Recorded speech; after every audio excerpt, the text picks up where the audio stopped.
discoveries that Lynn's talking about, and the idea of the Motivführung, the idea behind the discovery. The way I want to conduct it, though, is not to just kind of give a cursory view. It does, like Lynn responded to one answer. He said it takes a lot of work. So I think what we can do is actually go through some of the work we need to really understand this. So before we even get to things like the Haydn string quartets, there's a little preliminary ground I would like to lay.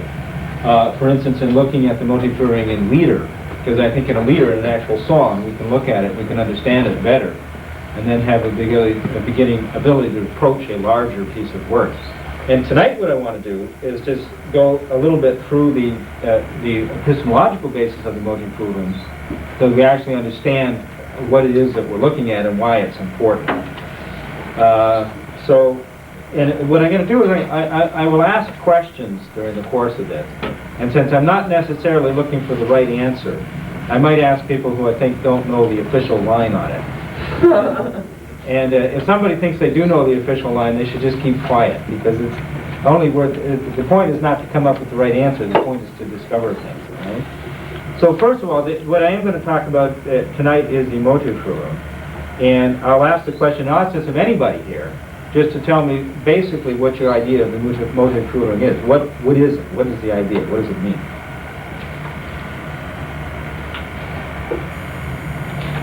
And I'm not looking for the most epistemologically advanced answer. That's what we work on. Just what is it?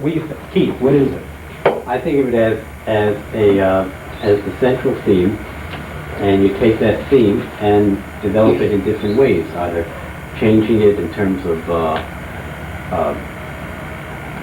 changing the direction in terms of the how to say that? You're already too complicated for what I'm looking for. Developing the theme. Kevin, that's what I'm Driving the theme to its limits, so that you, there's another to the point where you discover something new as a result of that.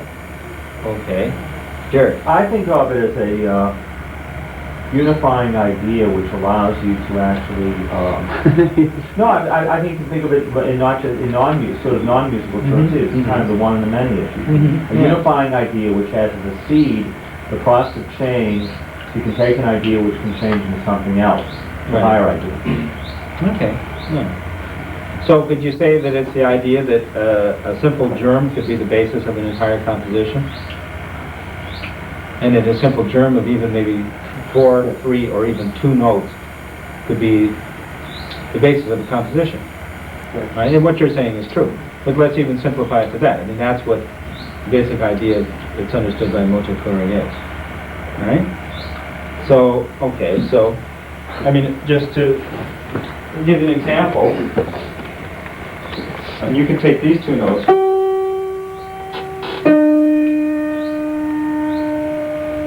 and you could make 4 notes of it, or like this. Does this sound familiar to anyone? Just listen to it for a second.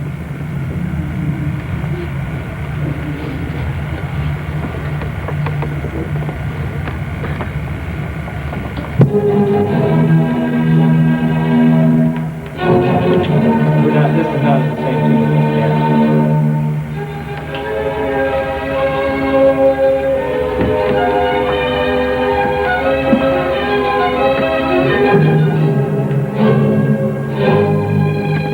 You hear this 4-note pattern everywhere.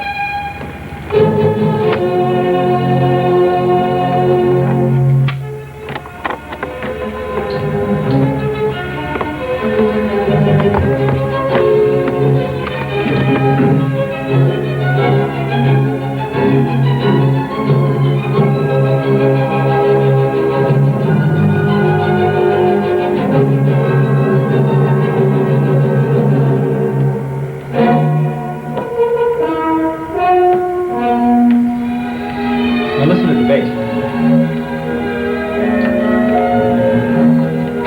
Bum, bum, bum, bum, bum. Bum, bum, bum.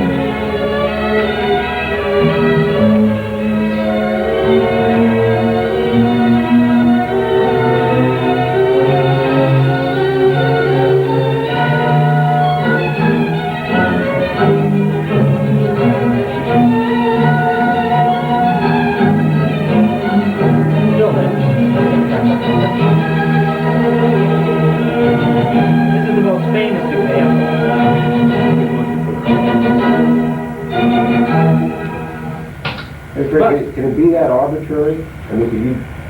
Well, that's what we'll get at. That's what we'll get at. That's a good question. But it also, now, Haydn did this within the single movement. Mozart made it within the whole symphony. And the Fifth Symphony is famous for this. I'll just play the beginning of the third movement and see if you can pick out that four-note idea anywhere. Third movement of the Fifth Symphony.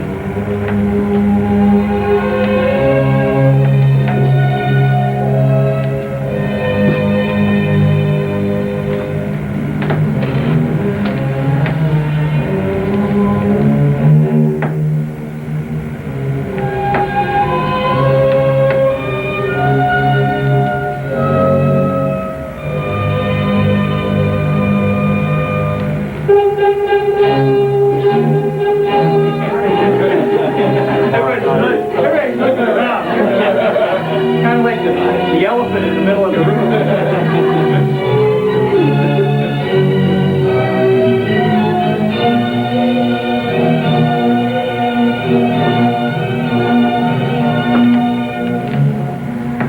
Okay. Now, I'll also play you a little bit of an excerpt from the fourth movement and see if you can recognize it here.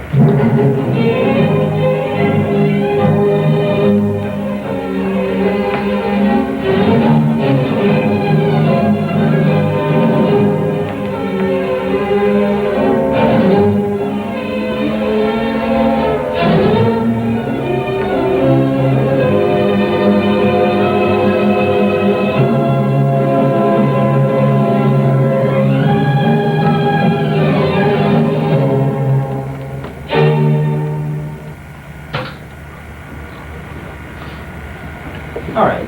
So the question is, why is this important? I mean, everybody when they listen to it, a light goes into the head. Everybody gets happy as soon as they discover something. But why is it important? I mean, wouldn't it be possible to write a beautiful piece of music where you had one beautiful phrase and then you had another beautiful phrase and they were all beautiful? Why is it important that you have the same little 2 or 3 note or 4 note germ and that everything is traceable to that? That is built on that?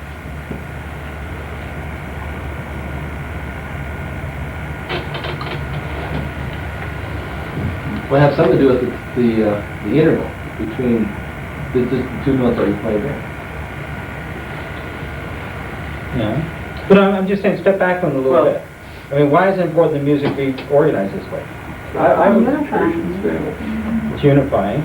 That's what Jerry said. I would say that it makes it totally non-arbitrary.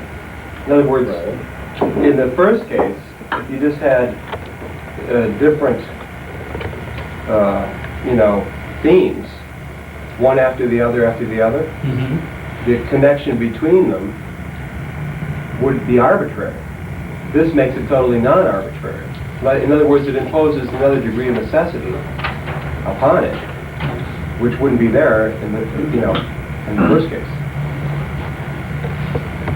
Right. But yeah, that's right. That's right. But it's also Kluse's minimum maximum principle too, isn't it? You know, think about what Larry was saying in his class, that in the smallest thing in the universe, even an electron, it's negentropic. It's never just kind of an isolated little thing. It's never just a hard ball. Right? So therefore, and Kruse identifies the minimum, and Leibniz talks about this in the monadology. He says, we thought maybe the drop of water was the most irreducible thing. And yet, when Leeuwenhoek developed the microscope, we looked in a drop of water, we saw there's a whole universe inside there. It's the same principle as what Kruse identifies in Christ, how the minimum could actually become the maximum in terms of the responsibility for the development of a negentropic universe, of the self-development universe. So, and that's a beautiful thing, because that means that there's something about the germ in 2 or 3 notes that has that potential to it, that has this minimum maximum quality, where the minimum actually embodies in it. It's not a little hard ball, but it actually is negentropic, and in that way embodies the potential for development in the universe. And see, it's used by people like Brahms or Haydn in setting a folk song. Why is it that they can do something so beautiful with a folk song? Why is it that Mozart can make a tremendous set of variations on Twinkle, Twinkle, Little Star? I mean, isn't that a banal kind of tune, Twinkle, Twinkle, Little Star? Yet there must be something lawful in these notes that you can actually do that. And the effect that it has on us, it's the same, it's the potential of something simple. It has to affect us to give us an idea of development and growth and progress. Because I think of it in the same way as that you could take a very simple individual, but moral individual, and through a process of education develop their mind. And it's the very same thing with taking something as simple as a folk song or a banal hymn and being able to develop it through the Motivführung. And it has to affect our own minds that way, because it reflects back on us ourselves, where we actually see that something that might seem significant and trivial and insignificant actually has that capacity for development and potential change. And Kuza did identify it as the minimum maximum principle, and that from his standpoint, the minimum is the maximum. So therefore, in order to look at this, we actually have to identify what we have to do is we have to look at it and identify what is the minimum. Now, I was taught in school that it's a chord, that that's the basic building block of music, is a chord, and you string these chords together. But I'll ask Carol, because you haven't read the manual, you don't have all the ready answers. What's the smallest thing that you can get in music? We're seeking for the minimum. What's the smallest thing that you can imagine in music? One note. Right. You can't get any smaller than that, can you? I mean, you could put two of them in a super collider and run them at each other. Try to get quartz or something like that. But basically, you can't get smaller than one note. How about a half note? A half note? Quarter note. You chop it in half. That's right. Semi-note. That's a half note is when you, yeah, that's right. 16th of a note. So we just cut it in half. So are we agreed then that the minimum is one note? It's a single note, that you can't get any smaller than that? Bob agrees? Okay. All right. So let's take our note. What note are we going to take? Say middle C, is that a good one? Yeah. Middle C? Okay. Now will somebody please tell me how to proceed to build the Ninth Symphony from here? How to what? How to construct the Ninth Symphony of Beethoven from our basic unit. But you're not talking about going to the circle of fifths and you just go... Oh, this is all we got, the smallest note. We just picked middle C as our note, okay? Now, let's say there's 10,576 notes in the Ninth Symphony. How are we going to pick them all?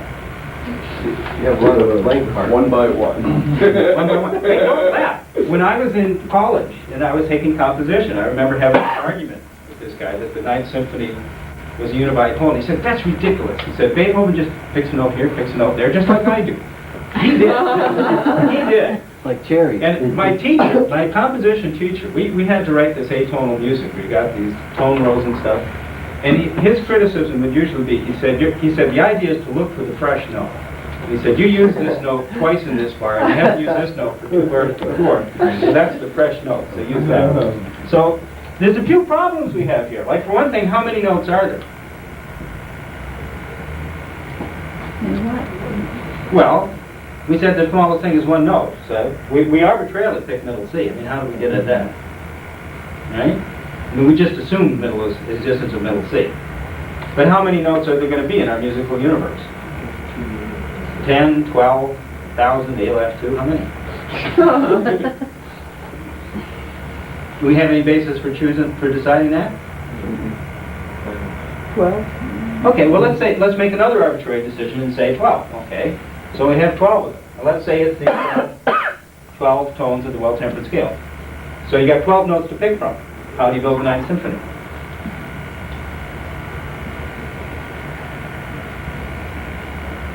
What's your ordering principle to do it?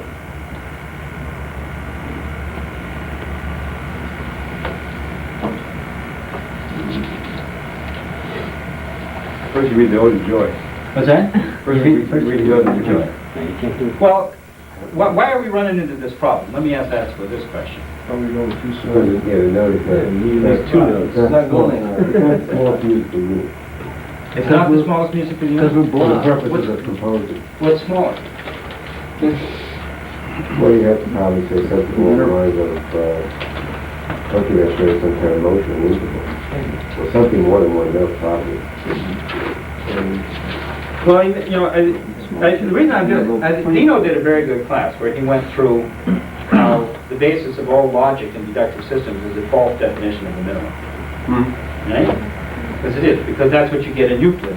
If Euclid defines a straight line as the shortest distance between 2 points, you can't even construct a triangle. You have no means to construct a triangle. He actually has to assume the existence of the arc of a circle in order to do it. And of course, any of us should have recognized that things are not reality. Things we all know these problems against hard balls, and you're absolutely right. Defining a note as the minimum, it couldn't be the minimum. So I'll ask somebody else. I'll leave Larry out of it. Somebody else tell me what the minimum might be. I think it's just not like it's a succession notes like dot, dot, dot, dot. You can take an idea or something else as a basis for growth to it. Just express, like when you said notes, you didn't get an idea of what you could do after that. Well, but let's get a rigorous definition here.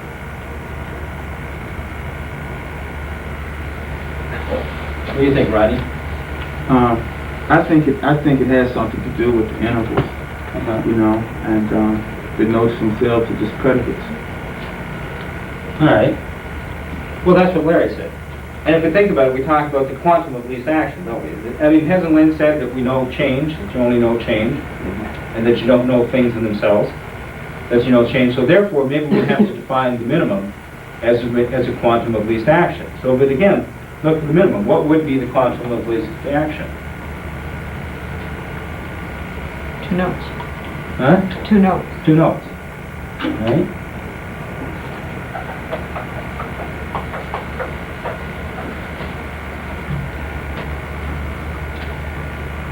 Let's say C and G. Okay? And what's the interval? Fifth. It's a fifth, right? And that's one interval. So you would say that's the smallest thing, is one interval between 2 notes, right? I mean, if you had 3 notes, you'd have 2 intervals, wouldn't you? Right? So 1 interval is the smallest thing. You need 2 notes to get that. Well, you're saying it could be any interval? Hmm? Yeah. Well, let's just take this one. Could be any interval. You want a different one? No, I'm just asking. Okay. Yeah, any interval. I mean, one interval is not smaller than the other. Any interval. We're trying to define the minimum. So this is, the interval is the change from C to G, right? It's change. Could the interval also be passage in time? Yeah. That's right. It's a passage. It's a difference in frequency between known tones, but it's also a passage in time. Could you have one interval shorter than the other? Huh? That's what I was asking. Yeah.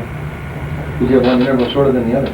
To say a half, C to C sharp. the interval of... Well, you could have a smaller interval, yeah. Right, exactly, that represents a smaller quantum of action. Okay. Well, let's say that then. Say C to C sharp, or say D to D is a smaller question of action. Let me ask you another question. Lynn has said that these are not the same going up as going down. Well, okay, here it is going up. So, and here it is going down. So. What's the difference? Direction. That's the difference. Yeah. Going down, it seems like a key change. You're getting a lot out of it at this point. What's the key? Isn't the difference where you're going to then go? Well, that's an idea. But let's try the other one, D to C. That's going up, and that's going down.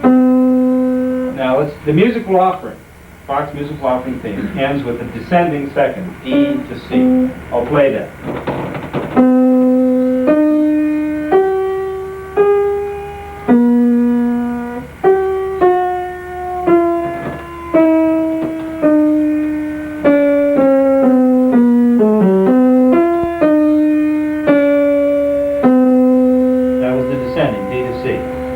Let's try it ascending and see if it's the same or different.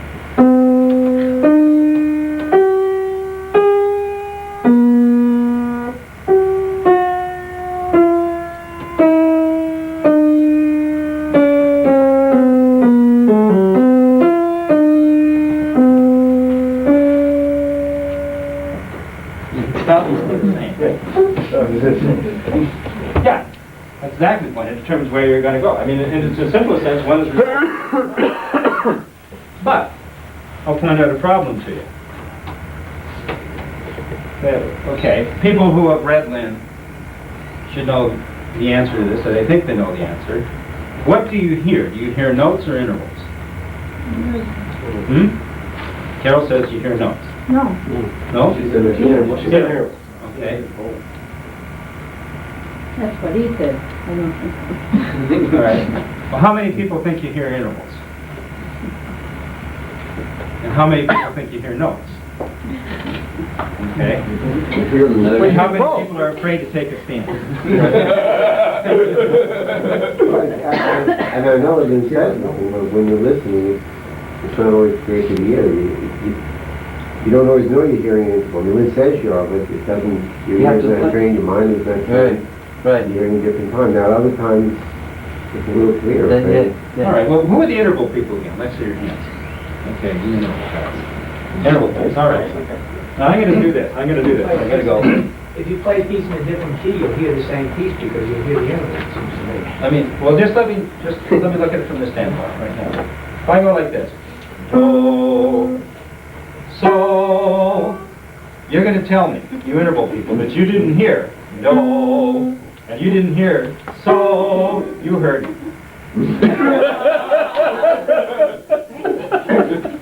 You got some explaining to do. What? Oh, it's the in between. And I hear it.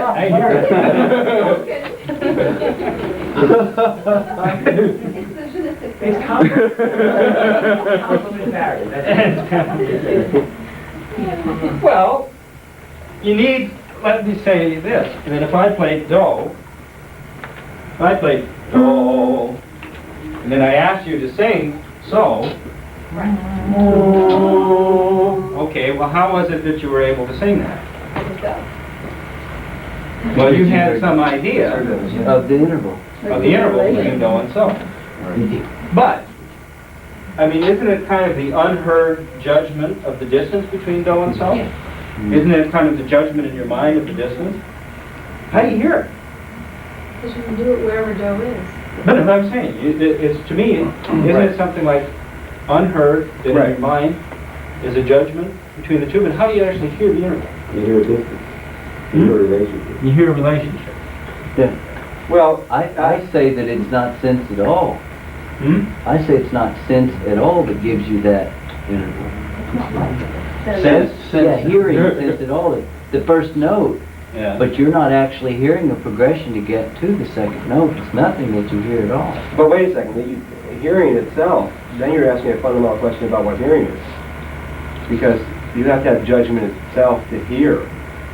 In other words, you don't just, and when you hear something, obviously you work in such a way that you limit what you hear from the standpoint of a judgment you already made. Right. Well, let's come back to it. Meanwhile, I'm going to play you a beautiful example of motivführung, Can I okay? ask you, before you do that, can I ask you a question? Play do. Okay? Don't you hear more in do? I mean, in other words, you know what I'm saying? Yeah. You hear Well, you hear all it's sorts not- of potentialities. It's not like Yeah. one instant. Yeah, you do. That's what You hear overtones, absolutely, yeah. No question about that. But, let's go on. I want to play you a beautiful example of motivführung, okay?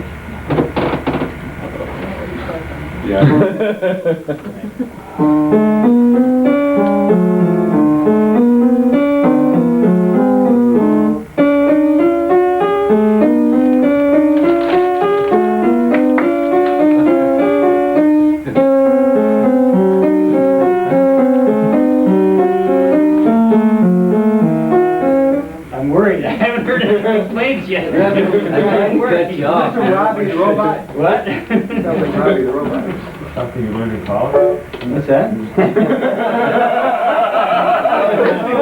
That's what composers call it. No, you guys are blocking. Look at it. He goes up. Listen. Think of the way John Stevenson discussed the Haydn quartet. And it's the same thing. He goes up by 4 notes, a fourth. Then he has an inversion. And then up. And and then the inversion. Then you have the fixed and relevant values. He does it in a different key. Plus this interval. And he calls it diminished fifth. That's the great interval, isn't it? I mean, that's C to F.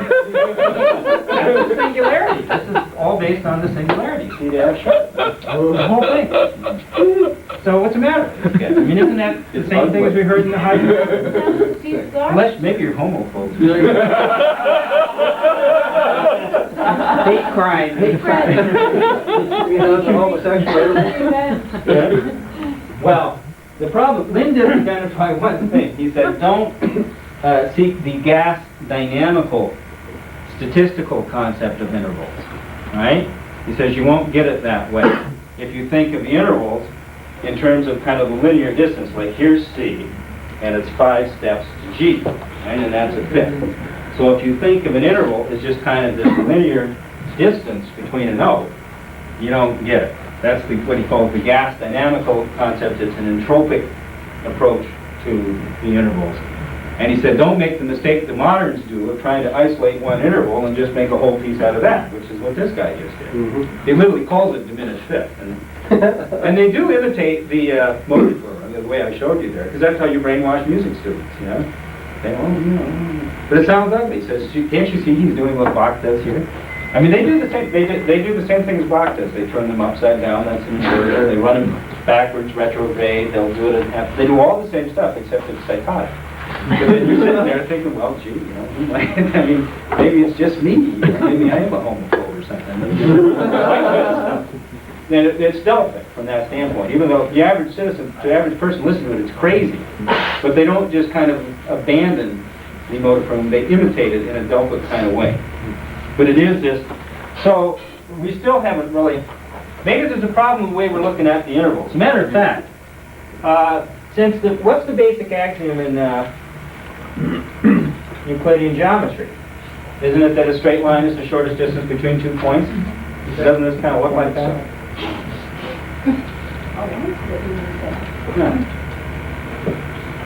Right? So, and remember, in the very basic step that we took, we determined that we get the straight line from doubly connected circular action, which actually creates the line and the points. Okay? So maybe we have to take a similar approach to the interval, which is what?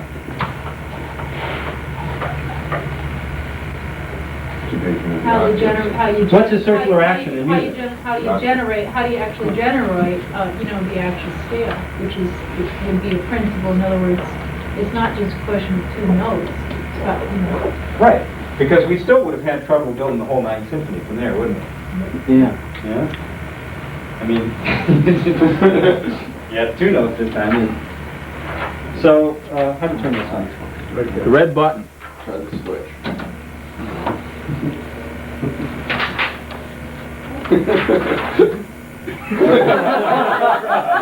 Another inversion.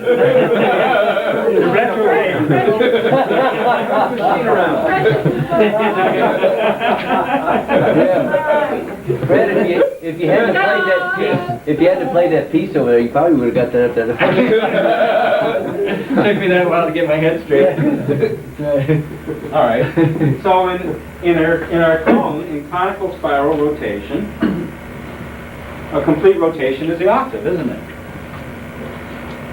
And you actually need an octave to determine interval. How the hell did we determine where that fifth was? I mean, we took the C, we took the G at we took the C at 256 arbitrarily. When I just said C to G, we all assumed it. But how did we determine what that interval was? Right. What does a fifth mean? Of what? what's the boundary? Right. Exactly. Well, what is a fifth actually? Why do they call it a fifth? Fifth of something. Does anybody know? It's 5 steps. Carol's got it. It's 5 steps up the scale.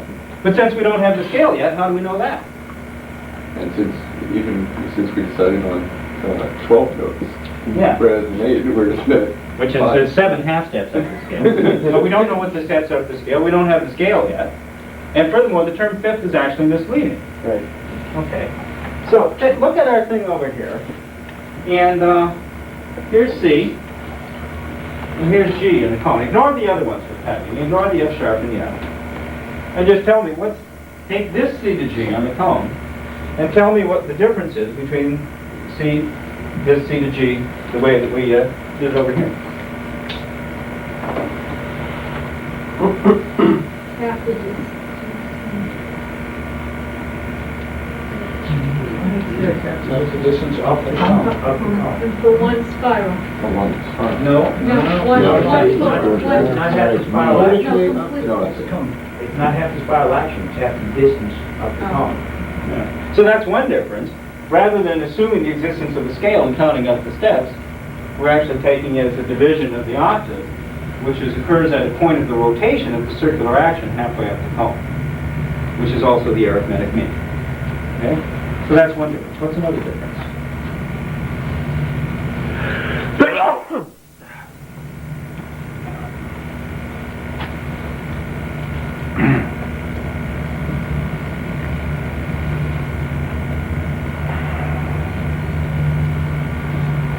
I mean, if we just play it on the piano, I'll play C to G the way it is over there. And I'll play C to G the way it is over there.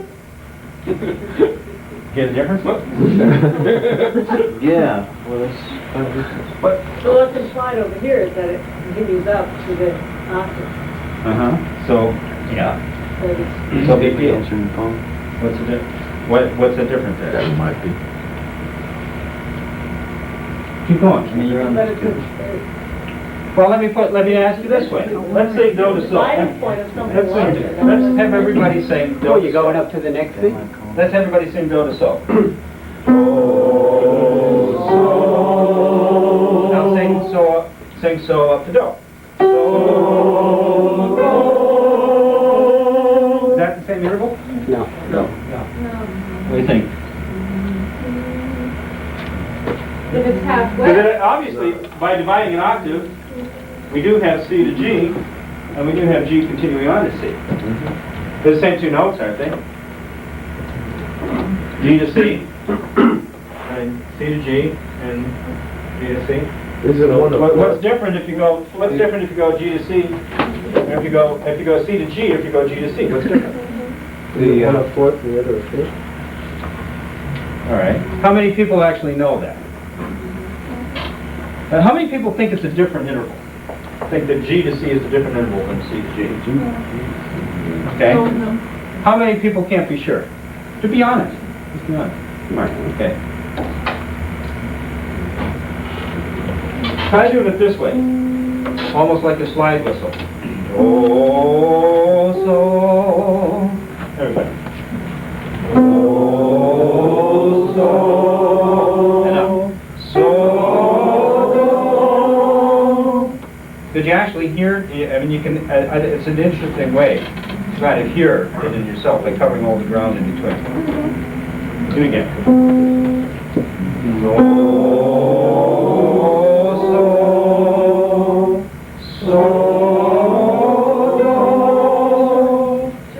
Let's cover all the half tones in between.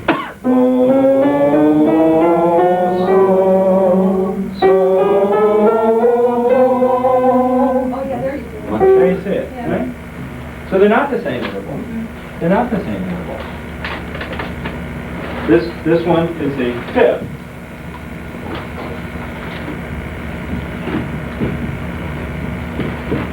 And this one is a fourth.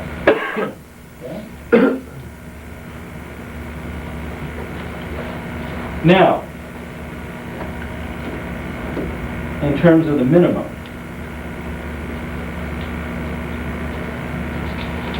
well, I'll also just mention that this actually does give the whole well-tempered system. What we have in here is we have the arithmetic mean at the G, the harmonic mean at the F sharp. I mean the geometric mean at the F sharp and the harmonic mean at the F. But you can continue with that and you can determine all the notes of the well-tempered system. We'll go into that a little later. I won't bring it into right now. But otherwise, we were just assuming the existence of individual notes as a minimum, in the same way. See, this whole thing of a false definition of a minimum is the way logic works, and it's the way that brainwashing works. This is this is what linguists and Chomsky are into, trying to define what they call a univocal meaning for a word, right? They actually said, what we're going to do in artificial intelligence, we want all ambiguity out of words. So therefore, we're just going to have one dictionary definition for a word. And you can't do it. I mean, you can't even do it with a simple word like chair or light, let alone with something like God or the good. So because the minimum always has to be, it always has to be the equivalent of the maximum from a generative standpoint. So let's take this a little further. And look at it descending. We sang it up. Let's try singing it. We'll sing it up and let's try just then singing it down. All right?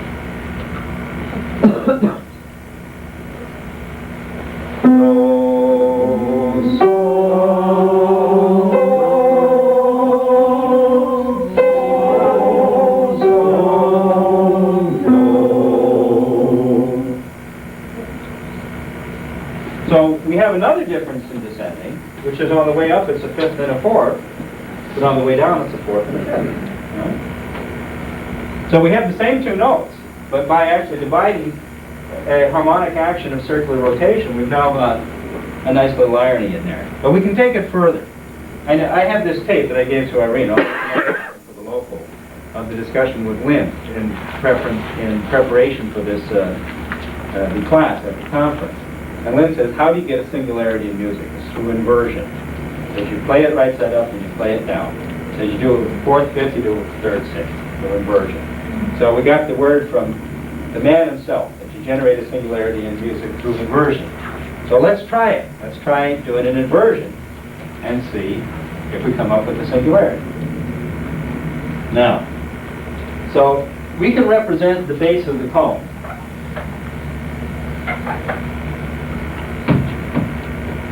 We can represent the base of our cone as a circle,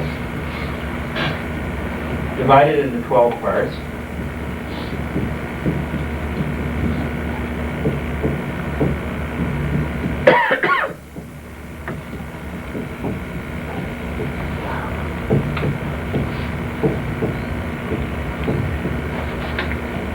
And each one of these would be a 30-degree rotation. And if you actually construct the 12 lines up the side of the cone and you look at the intersection of the spiral, it will map onto it in this way.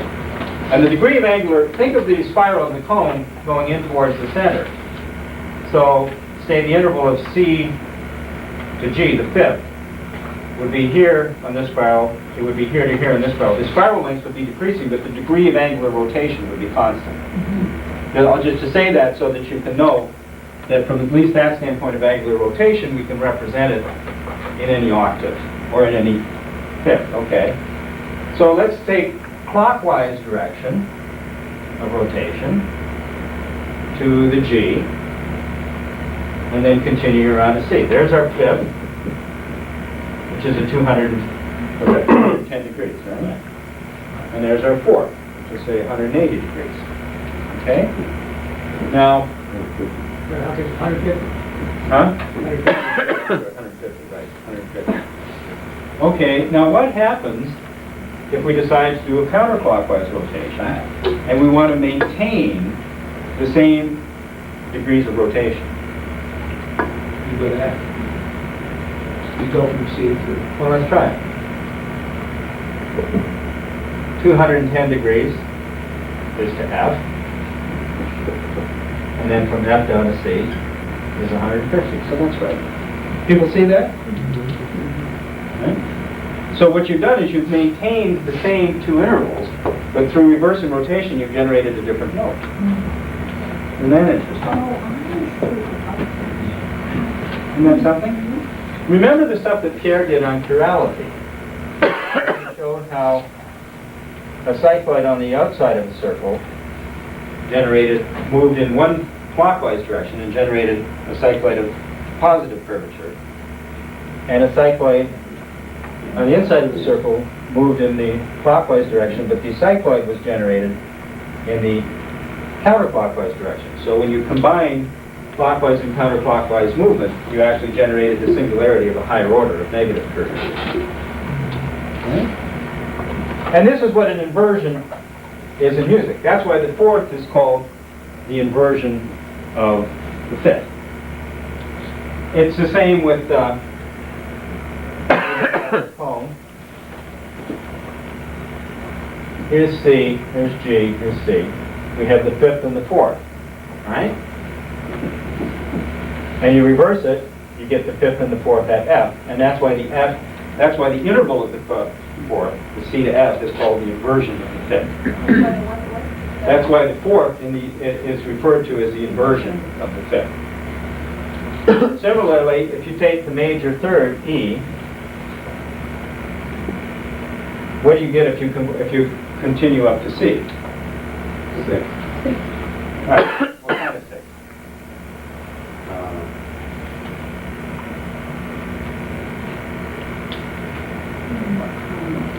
Major or minor?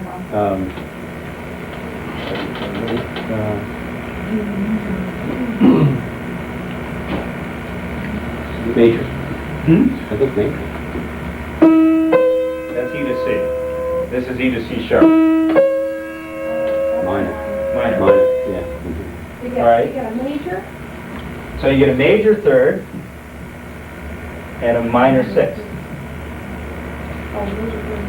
Now again, if you wanted to reverse the rotation, you would go down a major third to A flat, and then A flat to C would be minor sixth.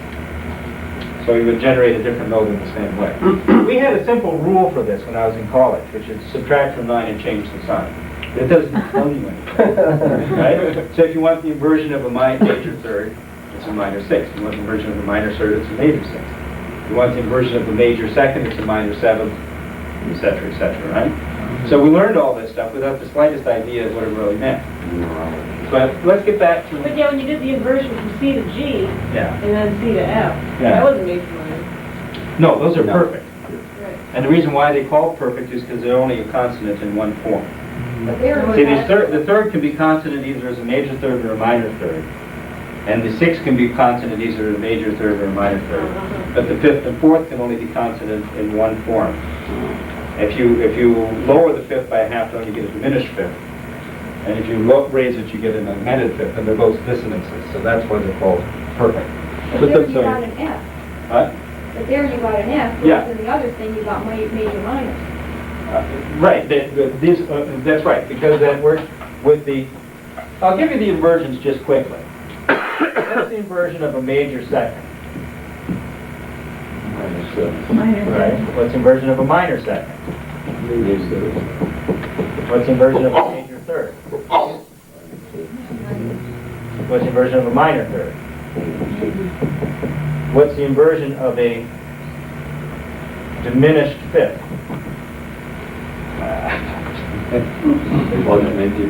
Augmented fourth. And similarly, if you had an augmented second, it would be a diminished seventh. And then the perfect intervals are unique. The perfect fifth to the perfect fourth. Okay? But once again, I don't want people learning tables. It's important to know this stuff. But it's far more important to see how it's generated and how it generates a singularity. But the minors, when you go from a whole note, you land on a quarter note. That's what makes it a minor. When you go from when you go up a scale on one of the white keys and you end up on one of the black ones, that's what makes it a minor, or what is it? What is? This is long before the invention of the piano. Well, what is it? Why is it a minor? Why is it a minor? What's the difference between? Because, well, that's yeah. Wait a minute, don't let him off the hook. It's a rubbish question. I think we got to come back to it. It's an interesting question, actually. It's totally interesting. I will come back to it, but in another class. Because we got to proceed step by step. So let's look at this here. We're ascending C, G, C, and then we're descending C, F, C. All right?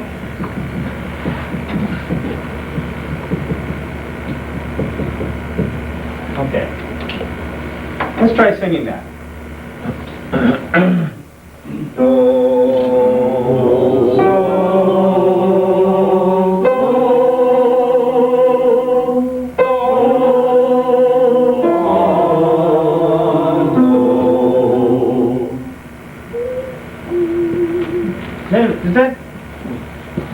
anybody feel, let me ask a question, try it again, and ask yourself, do you feel finished there, or do you want to go on? Okay? Do you feel finished, or do you want to go on somewhere? Okay, do, so,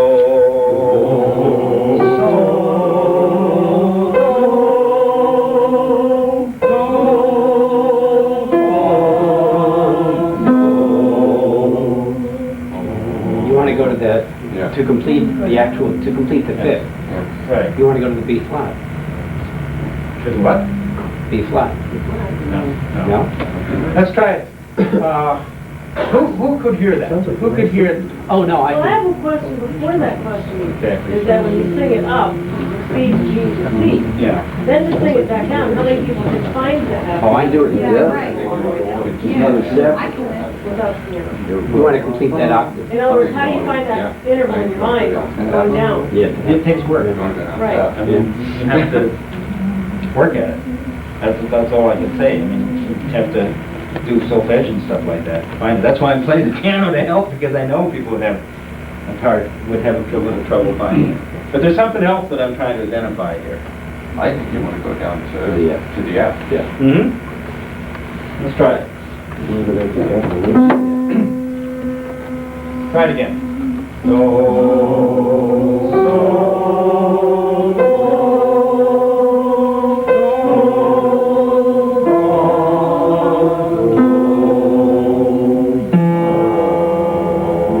So that's what, Could people, yeah. could people hear that? How many people could actually hear in your own mind that it wanted to go down to that F? Put your hand up. How many could not hear it? It always takes time. Yeah. Is that's what it's talking about on the singularity. What you generated, you started with one octave, which was C, to C through the fifth and then to the fourth. When you ran the inversion down to F, that you wanted to complete that singularity by going to the F octave below. That's right. Because what you heard was one geometry of an octave. You created a singularity in the F in the inversion, and you were hearing another octave that you had to construct. That's right. You were hearing a partial octave. You were hearing a partial octave on the way down, so the other part was, you were yearning for it. Yeah, that's right. All the people who said they couldn't hear, put up your hand. Okay, just those people saying. When you start with the vocal. Just those people who couldn't hear. Do, so, do, do,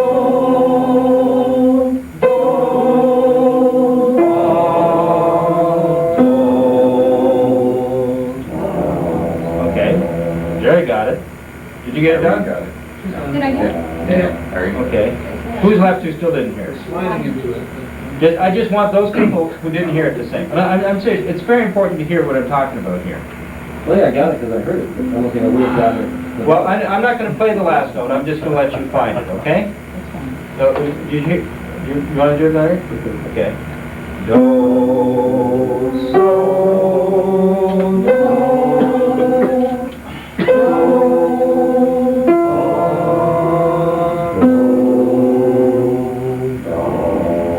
Hey, everybody got that time. Now, this is interesting, because what I want you to do is do this and just cut it off at the do, okay?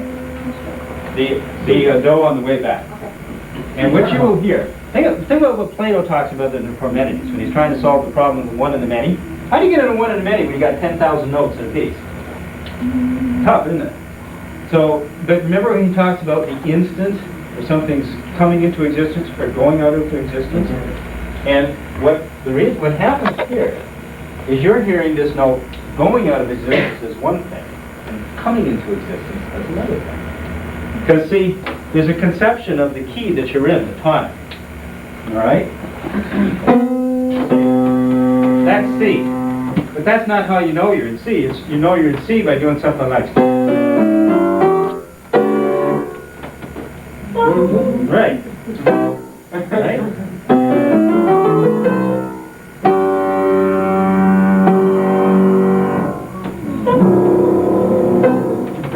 The fifth moving to its,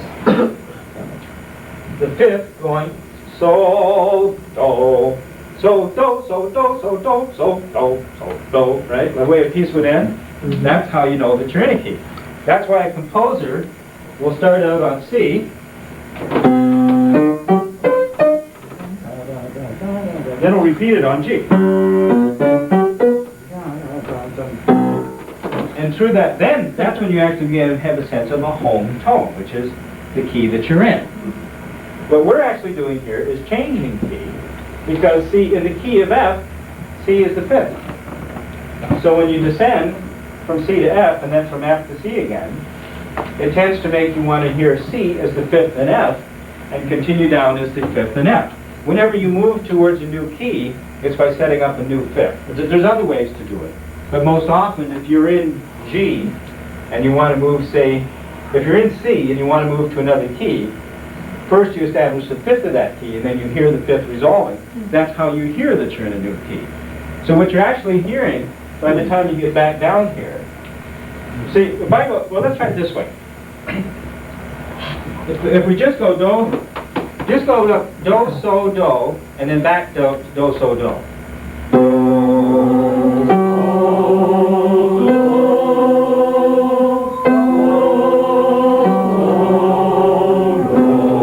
Now say me the note of the key we're in. Unambiguous, right? Yeah. Now, try it this way, the way we've got it up there.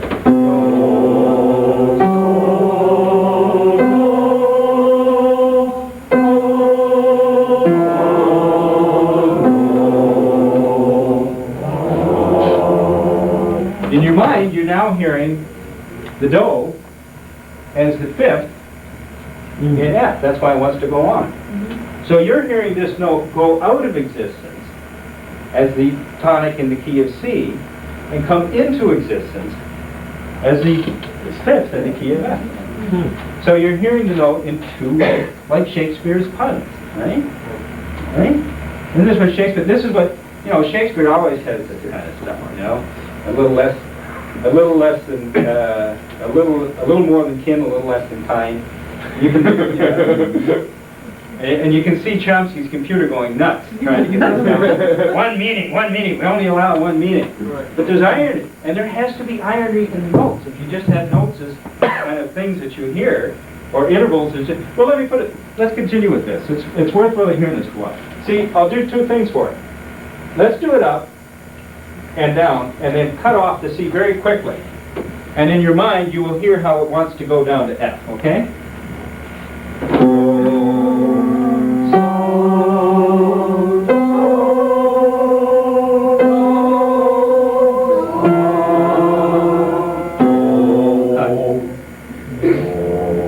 Right? And now, let's try it, and let's hold that last do. And in your mind, you will hear that potential disappear if you don't realize it. Okay?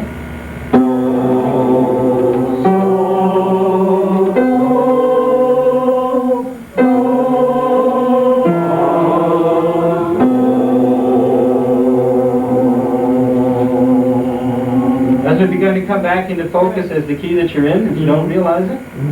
Really? Yep. Isn't that interesting? We're not listening, we're not dealing with a hard ball anymore here, like Larry was saying about the electron. It also changes depending on how long you sit on the fob. If I go over the fob briefly, the potential's really not there. Try it this way.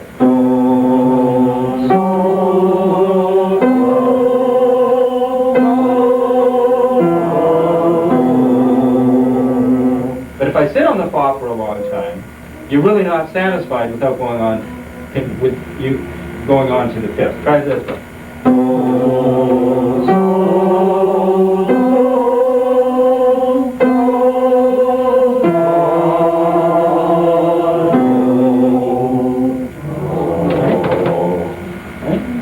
Hear that? Try it once more, holding the do. Hear the potential change. When you get down to the do, and instead of going on to the fob, hear the potential change in your mind, how at first you're hearing it wanting to go on, but then you're hearing it come back into focus as the key that you're in.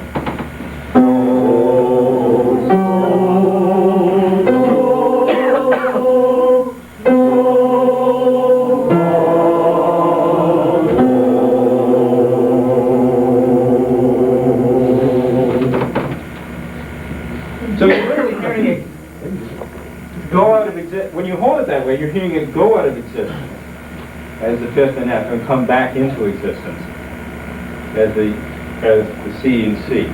When you first generate it, you hear it go out of existence as the key that you're in and come into existence as the Now what are you hearing? Notes or intervals? You're hearing intervals. Well, let me put it this way. If we heard notes in a reductionist fashion that say, yes, I recognize the frequency of C at 256 little things going by me, and then I recognize G at 384, and then I recognize C at 512, and then I recognize that thing. And you just recognize each different note by their pitch. Could you hear that? No. And if we were with the gas statistical dynamic that we talked about before, where we hear C, and then I can judge the distance from C to G, and I can judge the distance from G to C, and I can in my mind judge the distance from C to F, and judge the distance. And you heard intervals as just merely the linear distances between notes. Could you hear that? Could you hear this? No, you couldn't. It's actually much more like a clock. In other words, you know. Yeah, and it brings it into the realm of metaphor, doesn't it?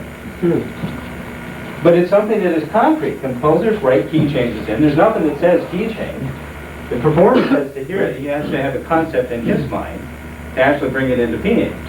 But you're dealing with a realm of metaphor and singularity. I mean, Lynn once referred to a key change as an absolute, crossing an absolute singularity. Now, not all singularities in a theme are necessarily, well, let me go on before I come back to that. But it's not, here you're hearing intervals, because if you're hearing this both as the key you're in, but going on to go down there, if you're hearing both of those things at the same time, then you are hearing the interval, aren't you? But you couldn't hear intervals. You actually can't hear intervals from the standpoint that we tried describing it before. It's only from this standpoint. So, okay, now, you also have what you call, this also, by the way, is a register shift. It's all based on the voice. Because for a soprano, these two would be in the,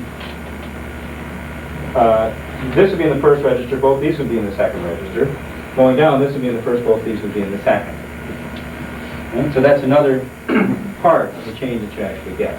But I'll come back to the voice question. Now you also have what Lynn called the fixed and relative values of the intervals. Say, for instance, we decided to start on A. Okay? And we had an A to A octave. And we wanted to divide that halfway up the cone. Where would that come?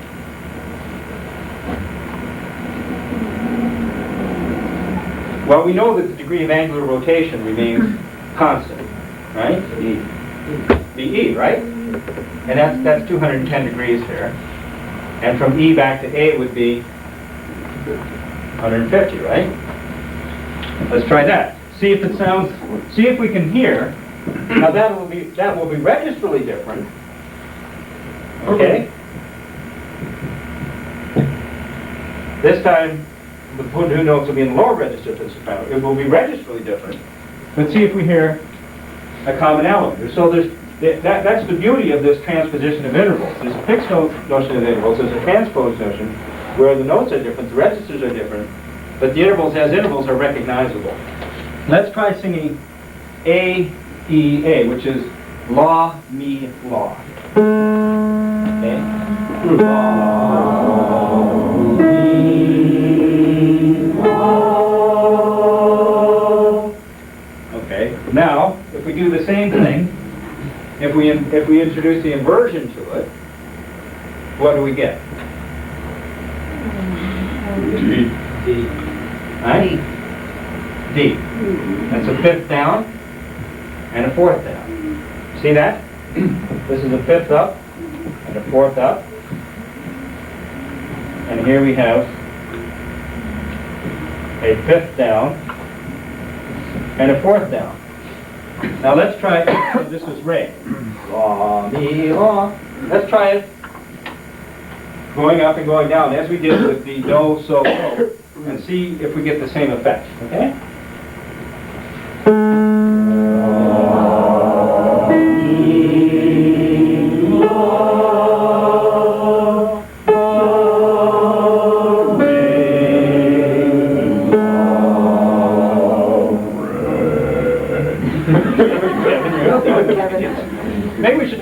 higher. Let go. Could people hear that the same principles involved? Let's do it once more. Well, let's do it once more. We'll sit on the ray a little longer.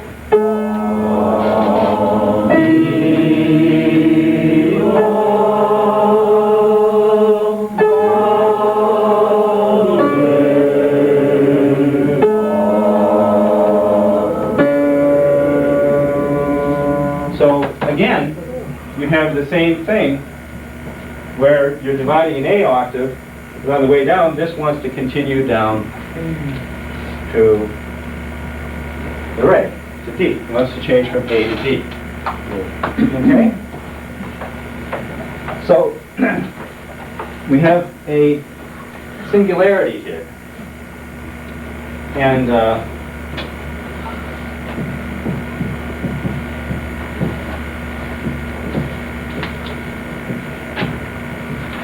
now, this is generated in ascending and generated descending. But in music, you don't necessarily have to play them that way to get the same effect. You could sing this descending and you could sing this descending, and you would still hear the same quality of singularity. So let's try that.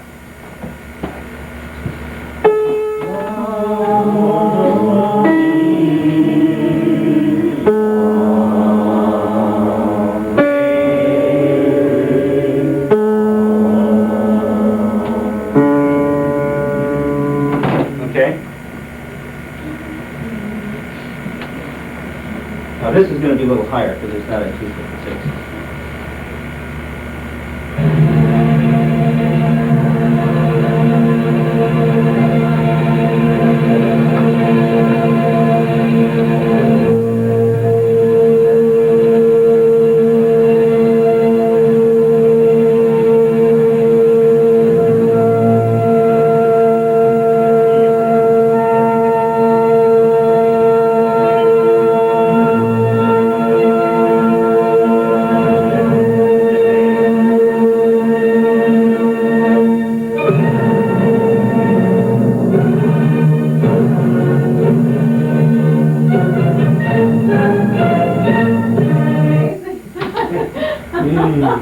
Wow. Now we know how to build the Ninth Symphony. Well, Fred, you know. Well, I went through this because first of all, 20 years. 20 years, yeah. Let me just throw one idea, because there's another way I could see that a composer could use this, which would be with the mind expecting it to be resolved, not playing the note. Yes. Oh, absolutely. That is, that what you would expect doing something different. Right. Yeah. So you would actually not hear something that you would expect to hear. Yeah, that's right.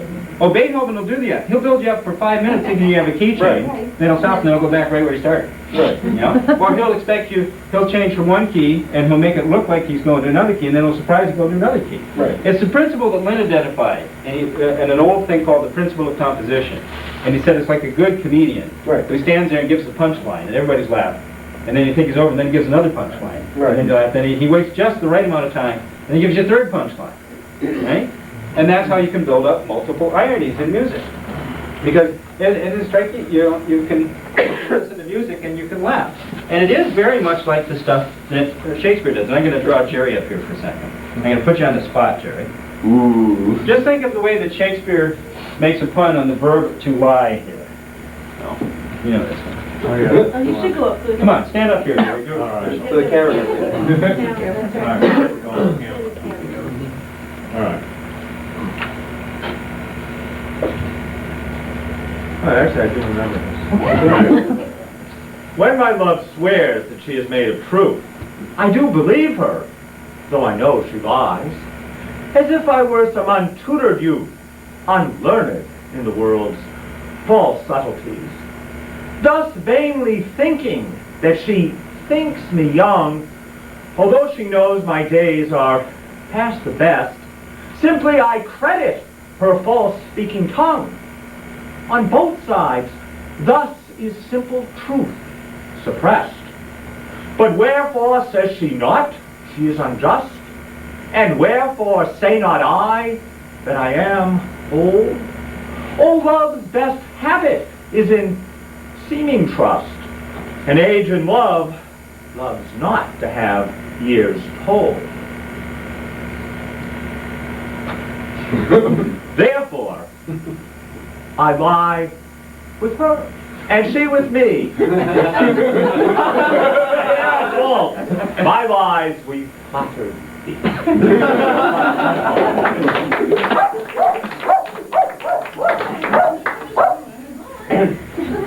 So, and when you have that kind of thing with notes and music, then you can have irony in music, which is, haven't you ever wondered why in an instrumental piece of music you can laugh and you can say that was funny? So it's the same principle. So I went through some of this because, you know, Norbert mentioned that nobody understands the Motivführung. And he's right that nobody places the proper importance on it, but everybody notices it, and there are all kinds of books written about it. And you know, it's terrible because you listen to a piece like the Fifth Symphony or the Ninth, and the light goes on in your head, and then you read these analyses of it, and it is the most horrible, boring thing you could possibly imagine. Because it's just completely deductive. All they do is they say, well, here's the four notes, and here they are again, and here they are. And it's like stringing beads together on a string. There's no generative principle. There's no understanding of how you can have the minimum and the maximum. But you have to actually take it from the standpoint. You know, you can't. I went through this because if I just started out this way, of course.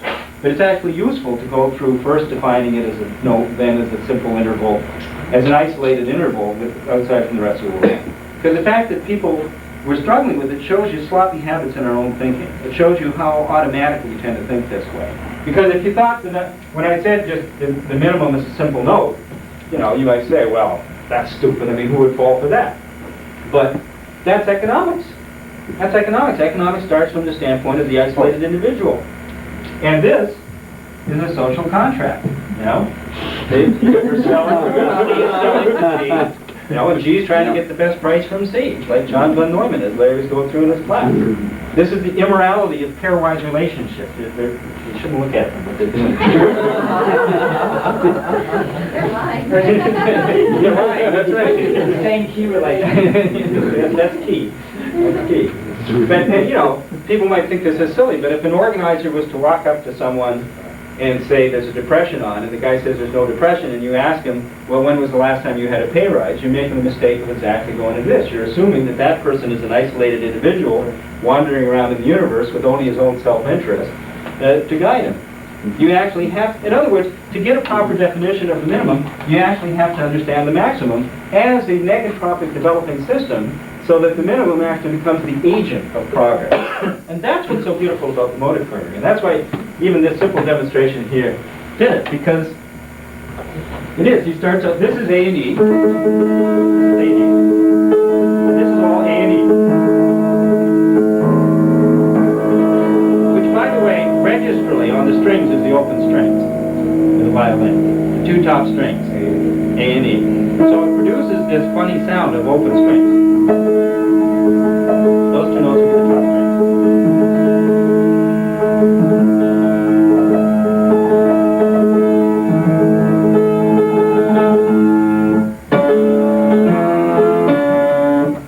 It's all three strings. Now, and this, you hear this constantly throughout the Ninth Symphony, all right? I mean, the first movement starts out like this.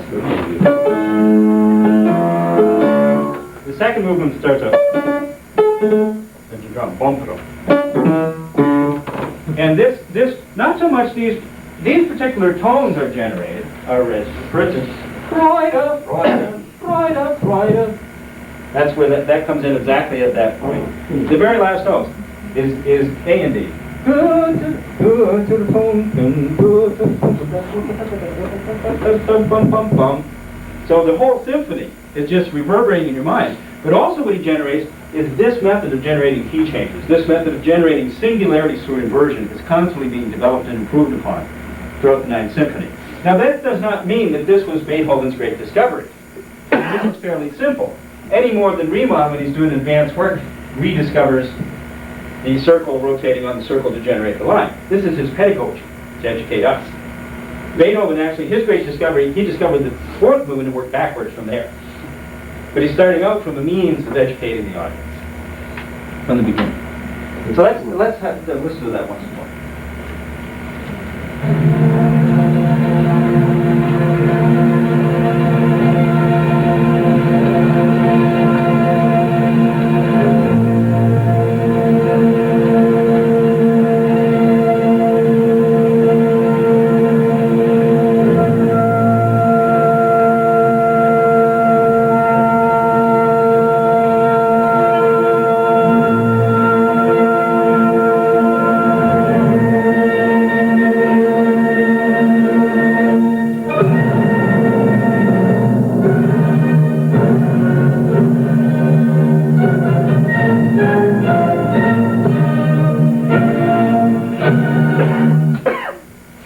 So you're hearing him generating a mode as change, but he is just starting with 2 notes, isn't he? He's just starting with 2 notes, but you can't look at the 2 notes the way that we were looking at the 2 notes earlier. You're just outside of this. But when you take the inversion and the generating of singularity, which doesn't just generate another note, it actually generates a change, so that the note, the A, the fifth, the A goes from being the key you thought you were in to suddenly becoming the fifth of the new key, so that you're hearing it as this way of going out of existence and coming into existence as another thing, in the way that we describe it. That's the way in which you hear real singularity. Now, not every Motivführung at the beginning of a piece, I'll come back in a second. Not every beginning of a piece begins with a key change like that. But everything in the beginning of a piece that might be a Motivführung has some kind of potential of irony or ambiguity to it. And even though it might not go through a key change, the key changes are actually determined by what goes on in the very first bars of music, even if there is no key change there. So you don't need a key change to have a singularity, but I isolated it because to me it's one of the best things of actually hearing it. And it's unique to Western music. It doesn't go on anywhere outside of classical music. You know? I mean, Indian music drones and drones away on one pedal point forever. You know, and rock goes. That's the way it changes key, you know? You just generally arbitrarily bump yourself from one key to another. But in terms of this, a lawful generation, which makes it one of the many, it's only Western music that develops this. Yeah. Now, the only reason I would, that key change would work in this part is that your mind would have to be carrying that relationship on the fifth when it goes down again from right to the deep. Yeah. So there's something in your mind that actually carries that on, because otherwise there'd be no reason you'd stop at the end. No. That's right. So the existence of a singularity is directly related to the fact that the music is corresponding to some kind of mental development. Because if you didn't carry it in your mind, then why would it wouldn't be a singularity? That's right. If it is, the physical reality is in your mind. Yeah. That's why I was saying it's in the realm of metaphor, and that it brings it into that realm, and that you actually are hearing the intervals from that standpoint. Yeah, you're right. Absolutely. Absolutely. But that's what the composer is stressing that, and the person playing it has to figure that out. Because it's like metaphor, you can communicate a metaphor, but not directly. It's the same business as Lynn saying you can't directly communicate by the word. You can't directly communicate by the notes. But what you do when you communicate through metaphor is you invoke the same thought object in someone else so that they go through it, and that's what you're doing. You're really addressing a thought object in the other person's mind. Absolutely. And of course, it would only be the case if you heard intervals, if that would be possible. Yeah. So even though the person may think they're hearing notes, they actually could only be hearing intervals. If you weren't hearing intervals, you wouldn't have that. Right. And even if you were hearing intervals from what Lynn called this gas dynamical, simply as the linear distance between notes, you still wouldn't hear it from that standpoint either. You hear it from that standpoint. Well, I was just going to ask when you're playing that bass note at the very beginning of that, where it's going from the E to the A.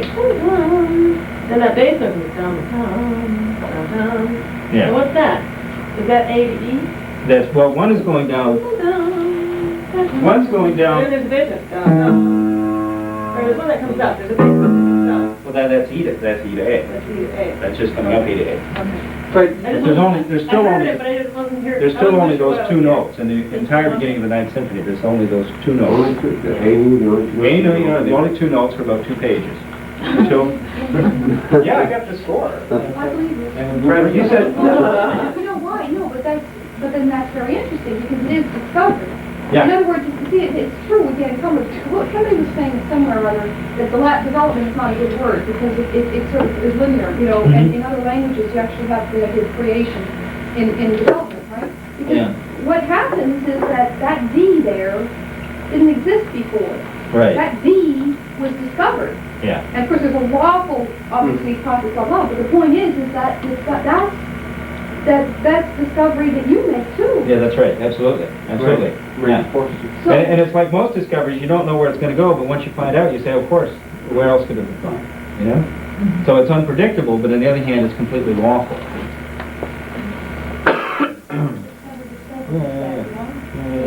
And he wants you to discover, which is why he sets this up as a series of discoveries, generating more and more dense singularities as he's going along.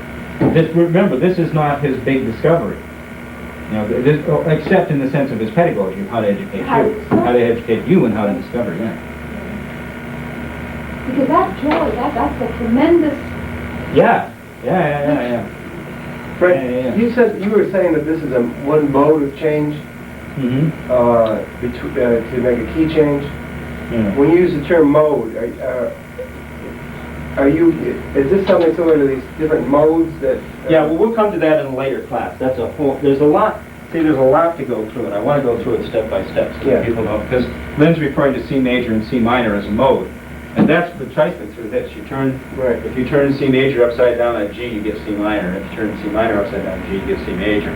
But we'll save that for later. But let me address another question right now, because at this, you know, I'm not going to go through how we generate the major third, the minor third, and the rest of it, but they're all generated as divisions of this conical spiral. And there are reasons why there are only 12 that are determined by that, and many different kind of beautiful ways. See, there's all kinds of discoveries you can make within this. Pierre's done a tremendous amount on this, and I was working on it. I have to actually look at this work on the inside of the sphere and see how that elevates epistemologically. But there are many. Well, let me put it this way. We talk about the intervals between the intervals, right? And I thought, once again, I got caught up in this total reductionist stuff because I was thinking, well, you know, you got this interval, you got this interval, and I see the difference between this and this and this and this, but how do you get a difference between the two? Yeah. And it's not the right way to look at it. Again, you got to approach it from the entire system. Look at this here.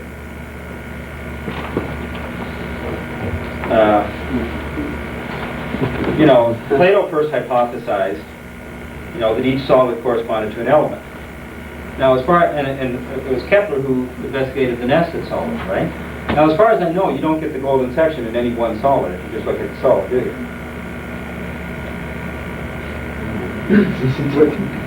He's not going to answer. I don't think you do.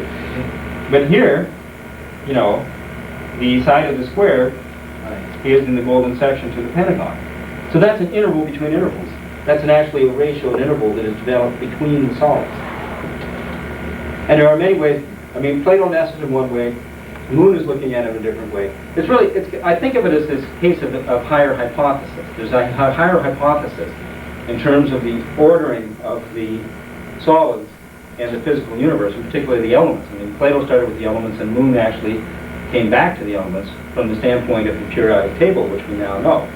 And there are many beautiful harmonies that develop between these things, and it's unlimited. And the well-tempered system is like that. I'll just give you, but I'm not going to go, we'll go into more depth to this as we go on in the classes, but just for the very beginning right now, let's take the octave, okay? And then let's look at the various consonances. We got the fifth. And then what's the next one? Consonances, going down here. I'm skipping the sixth for certain reasons. The fourth. Okay. And then the major third. And the minor third. Right? The octave, the fifth, the fourth, the major third, the minor third. So, Fred, when you say constant, you just mean with certain harmonic ratios? Or Yeah. something else? Yeah, I mean notes that are consonant with one another. They have harmonic ratios, but they're consonant as opposed to dissonant. Right. The octave is consonant. The fifth is. The fourth is. minor third. The second, dissonant, so is the seventh, and so is the C dash sharp. So just looking at these consonances. I'll go in the future of the minor and major third are determined because it's actually the same way. The one you have two thirds there? My major third and minor third. Now, skipping the well-tempered ratios, which I actually don't know. I'm only looking actually at the natural, the Pythagorean ratios, what the Kepler used. What's the ratio of the octave? 2 to 1, right? Does everybody understand that? No. Huh? No. No. Okay. Well, if you have C at 256, the octave will be at 512. So it's a doublet. An octave is a doublet. So if you had A at 432, the octave would be 864. You would multiply it by 2. So you can say that the ratio of the octave is 2 to 1. What's the ratio of the fifth? 3 2. Okay. So in other words, to get the fifth, you would take 256 and multiply it by 3 over 2, 1.5, which gives you approximately 384. The tempered fifth is a little bit different than that. But in Kepler's day, that's what I understood. What's the ratio of the fourth? 4 to 3. Someone else than Doug answered. Okay, you know. What's the ratio of the major third? 5 to 4. 5 to 4. And what's the ratio of the minor third? 6 to 5. See an ordering principle here?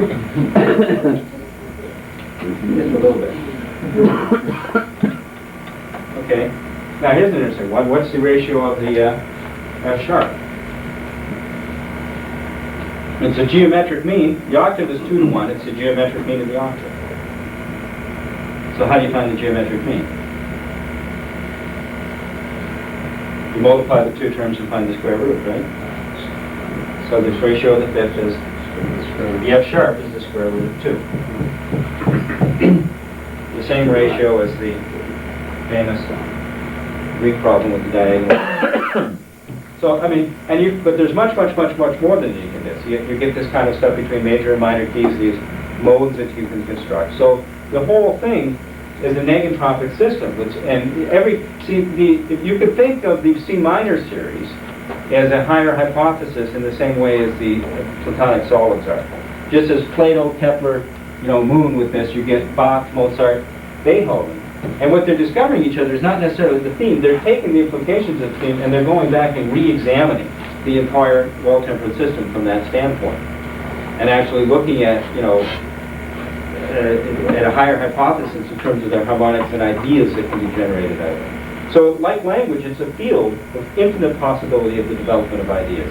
But the minimum is always related to the maximum in the sense that you take the King's theme and what Bach does with it, and what they're doing is they're not just taking that, but they're looking at it and actually re-hypothesizing the development, the possibility for development within the entire system. And some of that will go through a little bit. And that's, that's the only way you actually could have a singularity. So there's a lot more to be said about that, but it wouldn't make much sense right now without looking at the pieces, but as we go through some of the pieces, we'll try to look at that. Finally, I want to say that the thing with when you look at the intervals this way, it's the same epistemological question as the question of the planets and the orbits of the planets. Newton said the planets are primary. I don't make hypotheses. God just put them wherever they are, and that's the same as saying that the notes are self-evident existences. Whereas Kepler says that it's the orbits, in Leibniz's sense, are a pre-established harmony, and that those orbits can only occur in one place, and it's the orbits generate the planets as singularities. It's the same with the intervals. The intervals are a quantum field of harmonic action which generate the tones as singularities. That's why you can still refer to the tones as singularities. They're very important, but you must understand what comes first. It's the intervals that are fundamental. And like the planets can only go in one place, the tones can only go in one place. A note. Oh, a note. In other words, the tone is generated out of the interval. Yeah, like note. C or G or F or something like that, right? Now, And in the question of C of 256, this comes from the voice, because the register sharp must come at F sharp. But it's also what we're beginning to discover now, is that it's only happy in one place.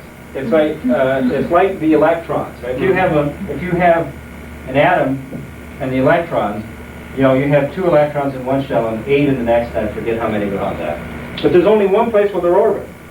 If you get an extra electron, it jumps out to the next orbital, and it will not orbit anywhere in between. And you can't shift this whole thing. You can't take it and shift it by even a certain amount. Right. Which is why the shifting of the pitch up to a 440 is not just a little bit of a strain on the voice. It's not just throwing the register shifts off a little bit. It's completely throwing the thing out of whack from where it's meant to be. I don't understand deep wells. I mean, Lynn was talking about this, but he said there's something called deep wells in chemistry. But the image that I have of it is like a seat in which it's meant to sit, and if you try to make it go off that seat, it's not comfortable. So moving the tone by even a portion, by a quarter of a portion tone like that, they're not happy, and the voice is not happy. Because the tones at C256 are in harmony with the universe. I mean, we discovered this in various ratios, the stuff that Warren was doing even on DNA and all that. But everything in the universe is tuned to 256. Therefore, if you shift it off, it's not a linear adjustment. It's a completely non-linear destruction of music. So the intervals are primary that determine the notes, where the notes go, in the same way as the orbits of the planets determine where the planets are going to go. And the thing, you can't just take the whole thing and shift it by a little bit. It doesn't work that way.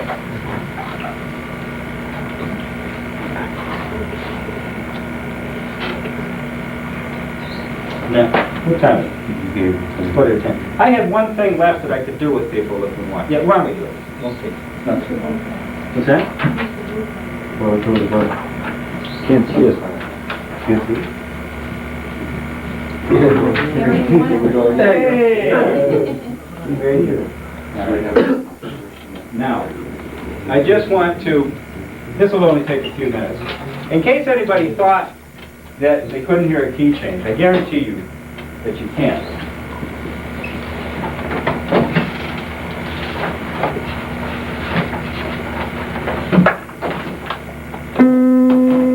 I'll just play this for a little bit.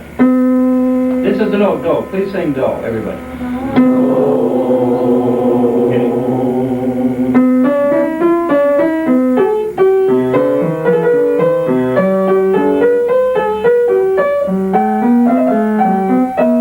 I'm sorry, let me do that again.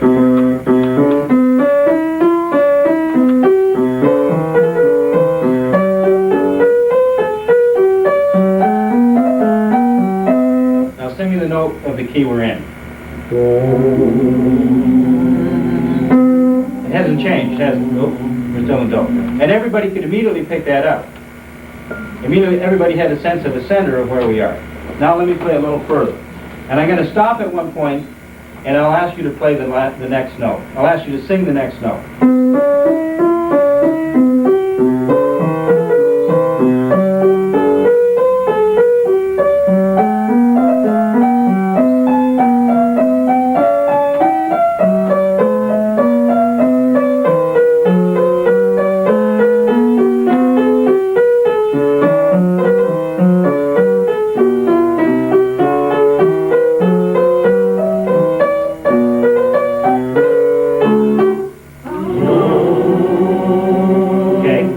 Note you started with? No. No? You started here. So you know what you all just did? You all just changed key. Yeah. You anticipated the key change. So see, if people are thinking that it's too difficult for them to understand this, you don't need to worry. Your mind is way ahead of you. That's right. That's the core point. This is lawful. Our mind is organized in this way that we hear this coming. It may take us a long time to formally catch up to it and actually be able to, make it conscious to ourselves, but it affects us in that way. And what I will point out is that in this whole area of transition here, right on the wall. I'll never get it right again. You won't get it off though if you write on the wrong side. What? I won't? Why don't You'll rub the whole thing off. Here. Well, I'll just point it out then. There you go. Oh, brilliant. Hey, good. Turn it over. Right. Too brilliant. Use the There blue you pen, go. Fred. I don't know if I can. Fred, Well, use the blue pen. The blue pen? Yeah, only right, yeah, that was, call me that. Right there. Right. Right. I'll just point out, it starts in C here, goes to G, these are what we call pedal points, it comes back to C. During this whole period of transition, I will mark out all the C's and F sharps. Think of how Lynn defined the interval of C to F sharp. It's singularity, it's a distance. And the whole area of transition is defined by that. Here's your first F sharp. Here's C. Here's C, here's F sharp. Here's C, here's F sharp. Here's C, F sharp. C, F sharp. F sharp, C. C. F sharp. What? No. No. That's what it's No, that's the last one of this. Yeah. See how many we got there? So this whole area is defined. Once again, think of something going into and coming out of existence as I define it. Now let me play it again and watch this and just hear how this whole area here, you hear it as a process of change. And that's why when you finally sing that note, your mind is longing for it. Yeah, start at the beginning.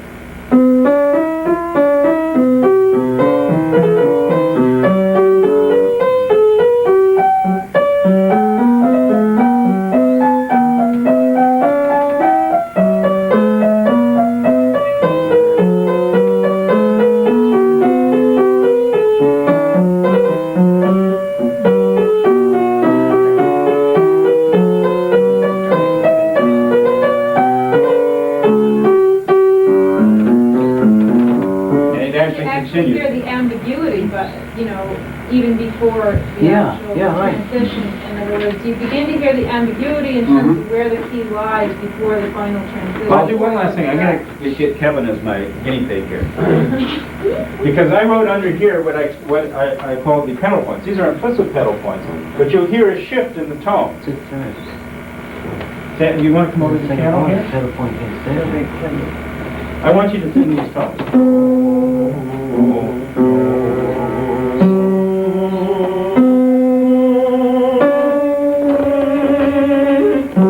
Is that tough for you? I can do it. What's that? I can do it. Okay. And I'll tell you when to shift. Okay? Start with Phil.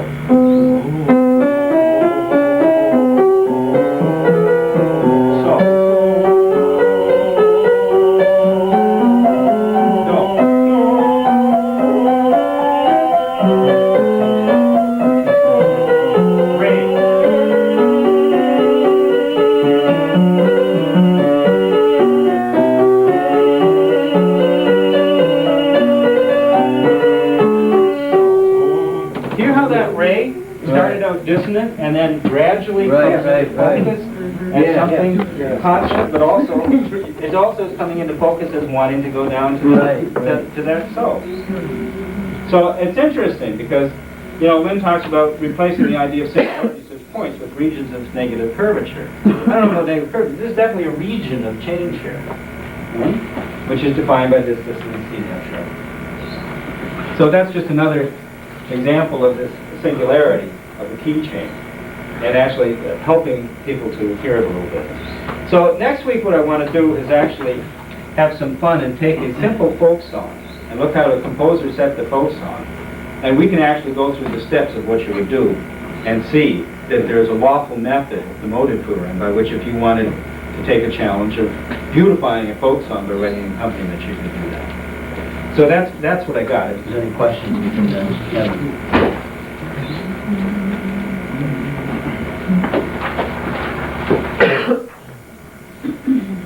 I had a question, Fred. Yeah. On the idea of getting the mind to hear intervals. I always thought of solfege as the means by which to teach singers how to do that. Yeah, you do. That's right. But when you were describing the change, you were saying that at some point you're in two keys at once. Right. Now, I learned the movable dull system with Severson for a while before and said we should have fixed do. Right. And that strength of that was in that ability to go from one key to another. Know that you're in one key, know you've changed into another key.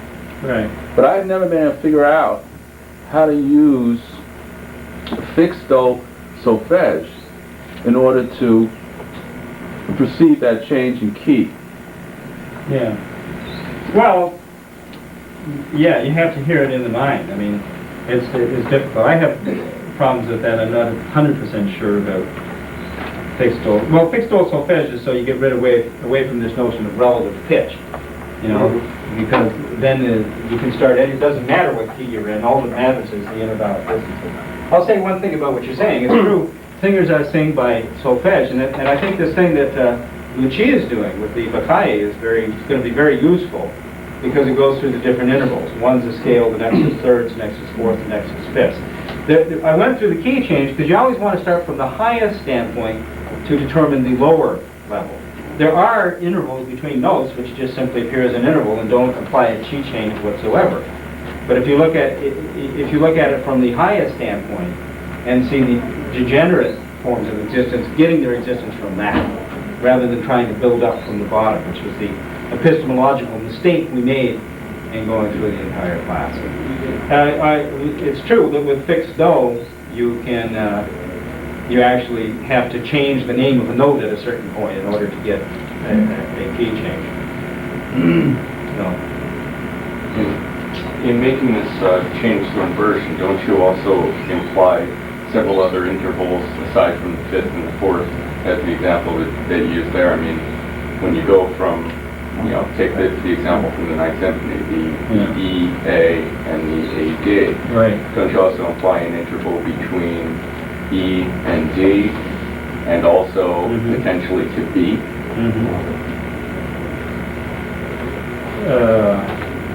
Yeah, you do. So you generate a whole bunch of singularities just by making that one change. But he does more. He does other stuff than that. He does stuff that you don't expect. For instance, the second time he actually starts the symphony again, and he does this with D and A. All right, he's in D now. All right, he goes like that.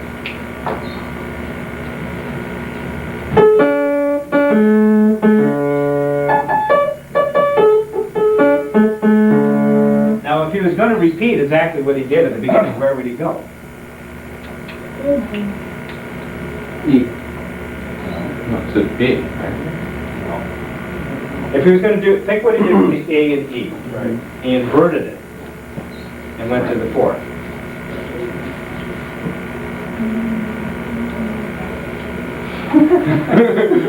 My little cheat sheet. Well, what's a fifth? What's a fifth down from D? G. That's right. And since it was D minor, if he was going to do the same thing as he did before, he would go to G minor, wouldn't he? So it would sound like this.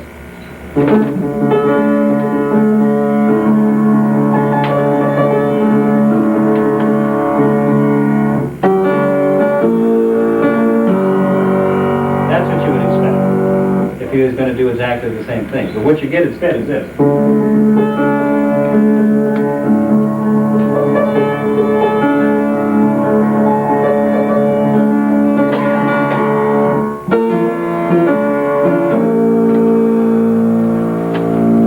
Not the same. That's B flat major.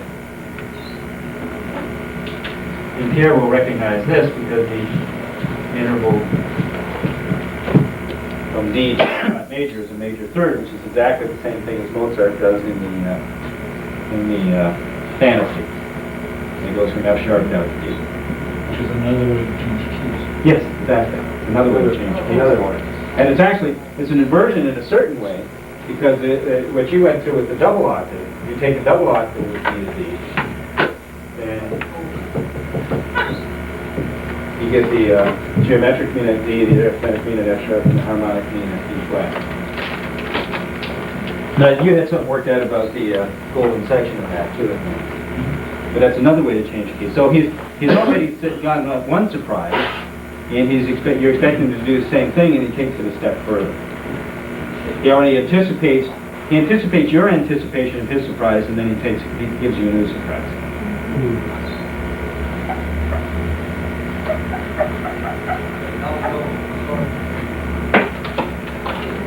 And you can really have a lot of fun going through it like that.